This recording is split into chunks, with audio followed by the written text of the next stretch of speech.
And we have K2 in the building. Come on. Thank you for having me. No, thank you. Nice one, thank you. I just say I'm loving the chain. Like, nice one, thank you. But do you want to try it on? Yeah. You can try it on, brother, man. Yeah. Really? That is like the furthest thing from Carlos drip I've ever seen. Hey, let Carlos rep Let it. me. You know what? I'm gonna post a who wore it better. You wore it better, yeah? Yeah, I'm gonna take one of you later and post it on social. For the people out there that don't know who K2 Cruddy is, like, give them a bit of Introduce yourself. Come background. on. Well, I'm a Manchester British Pakistani artist. Okay. Grew up in Rusholme, and I'm just trying to do what I can with my talent. Okay. I've got a couple tracks on P110. I've just done a track on GRM, and I've got a couple upcoming tracks soon coming. We're gonna play one on air in a bit. Tejas. Yeah, thanks for giving us the opportunity to play that. No, as of course. So what kind of music do you make then? Well, I'm into the drill, UK drill, and I do a bit of rap as well. But at the moment, I've been feeling a rap a lot more. So I've been working on the rap quite a bit. Yeah. I feel like with rap as well, it's kind of like that will stand the test of time. Whereas drill, like, although like obviously some genre. Yeah, some drill's good, some drill's bad. But at the end of the day, like, it's only going to be around for a certain amount of time. Yeah, of course. Whereas rap obviously has been around for time, so it's obviously going to be around for time in the future as well. You know. Yeah, no, of course.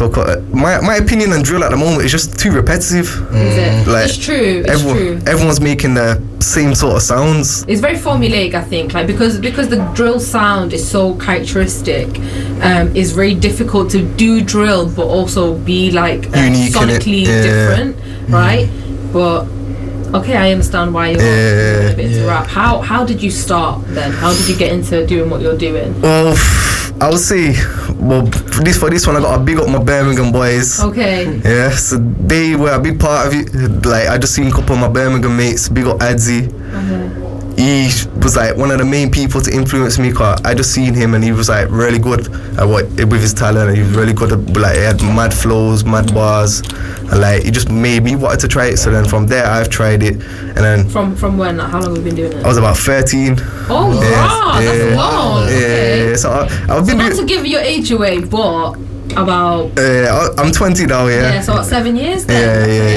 Yeah. So I've been doing it since I was 13, but I wasn't really serious back then. I was only just like doing it as a hobby, doing it with my mates sort of thing. And then I took it serious about 2-3 years ago, and then I started going to studio quite a lot, and then I started like making a lot more tracks. My mates were trying to push me, saying, yo, do a video.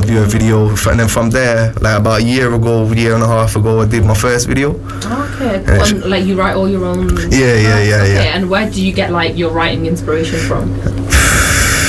Just daily life. Is it? Daily life. Okay. And that's what your writing brand is? Yeah, just I rap about my lifestyle. Okay. Yeah. What do you think about both the Asian scene but also the Manchester scene as well? Like, what are your thoughts on the current like talent that's out there?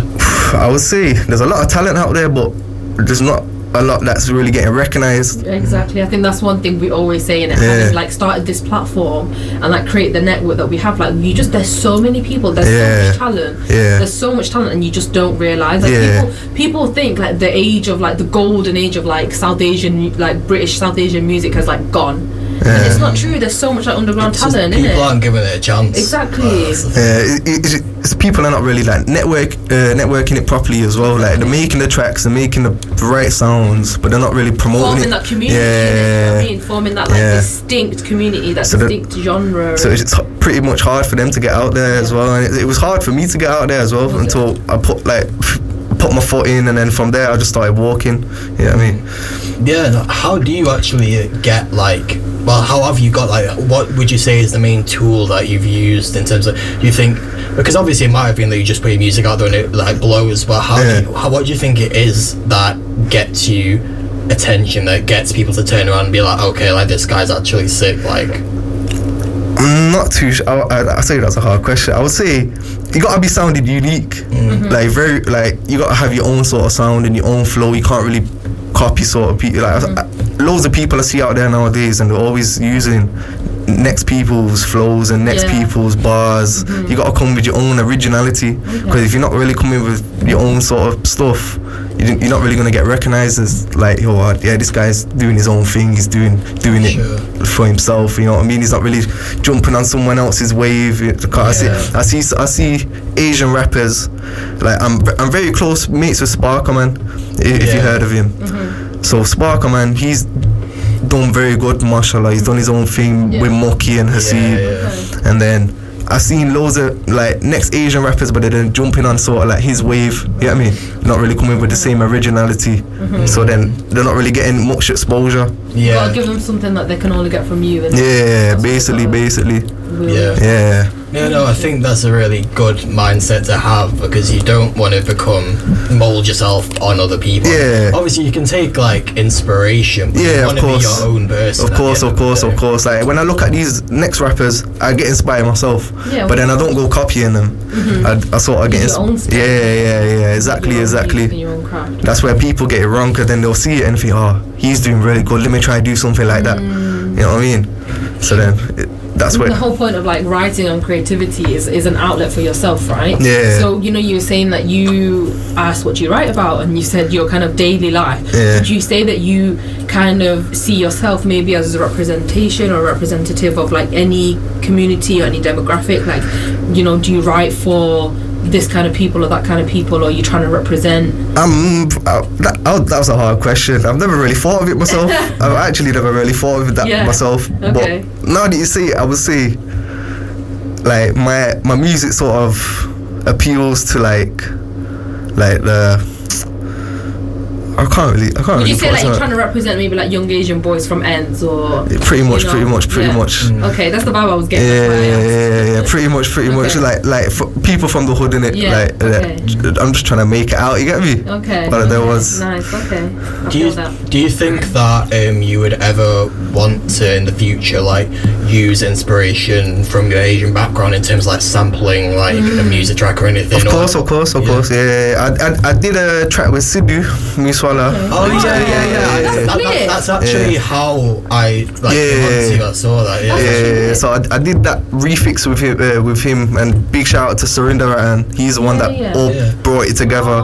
So tell us like how that actually came about then. Like, so Surinder Rattan, he hit me up about a year and a half ago, after I did which track was it now? I did my G'd Up video.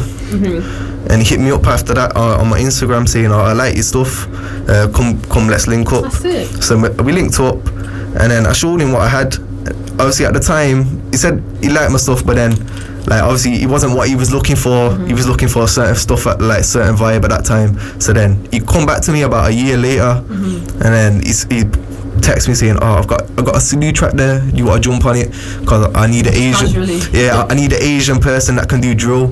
And he said to me that he asked a lot, I ain't gonna say the names, he asked a lot of window shopping. He asked a lot of big artists out there, so and none of them people could really do it. Okay. Like this, that's why it helps having your own unique. This is what I'm saying. So because I have my own unique style, he's heard it and he thought that would be perfect for the track, and he's hit me up, and that's where it also applies to our own unique sound. You get me? That's lit. So obviously, like you do grill.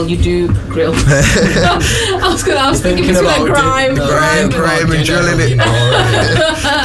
Sorry. Nah, it's blessed. So you do like drill, and you do rap, which are like more like Western forms, right? And obviously Carlos has asked, and I do want to kind of like explore that a little bit more, like your Pakistani background, Pakistani heritage. Like, do you listen to Pakistani music or like Asian music, and do you see that influencing your craft now, or do you think it will have more of an influence maybe later on? I'll be truthful with both of you. Go on. In my childhood, I was never never spoken to in Punjabi, innit? So I don't even speak the language. Oh, right, okay. So I don't even I understand it only a little bit. Right. So like the small terms, like if my grandma asks me if I want food to eat, stuff like that, I can understand that stuff. But if someone's trying to have when it comes to food, anything else, if someone's trying to have a full blown conversation with me in Punjabi or Urdu, I can't have it. I don't really understand it. Right. So for me to sort of like use the Asian sounds, I would use it, but in like my own sort of like I'll use like the vocals in the background. The sounds and the melodies rather than the actual words. Okay. And I've been working on something like with my producer, but we ain't really got the right sound yet.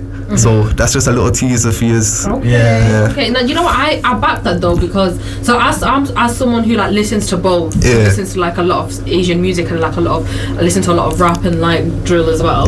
I find it really exciting when like sometimes we come across artists who kind of like can meld both of them, and I think it will do really. I think a lot of people will take really well to it if you can get that right. But at the same time, I think like what you're doing in terms of not forcing anything, I think absolutely. that's You really can't force it. Like I mean, a lot of people would maybe be like, oh, obviously I'm Asian.